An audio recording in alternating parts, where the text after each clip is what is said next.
Gut health disturb झाली म्हणजेच गट मायक्रोबायोटा डिस्टर्ब झाला तर त्वचेवर पिंपल्स येताना दिसतात, हे आपण मागच्या व्हिडिओत बघितलं.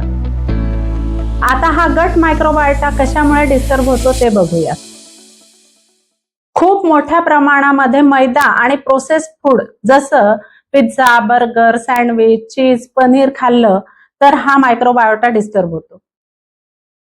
घरचं ताजं अन्न जसं वरण, भात, तूप, त्याच्यावर लिंबू, त्याच्याबरोबरच 2 भाज्या, पोळी किंवा भाकरी, चटणी, कोशिंबीर, आवळ्याचं लोणचं आणि जेवणानंतर ग्लासभर ताक असा जर तुमचा आहार असेल तर हा मायक्रोबायोटा परत एकदा रिपेअर होतो.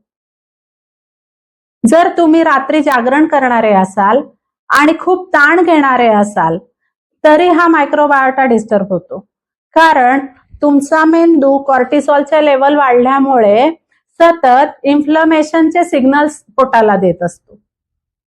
मग जर तुम्ही नियमित व्यायाम केला आणि रात्री 8 तासाची सलग झोप घेतली तरी सुद्धा हा मायक्रोबायोटा परत एकदा रिपेअर होताना दिसतो. हा गट मायक्रोबायोटा जेव्हा रिपेअर होतो तेव्हा गट टू स्किन ऍक्सिस सुद्धा रिपेअर व्हायला मदत होत असते.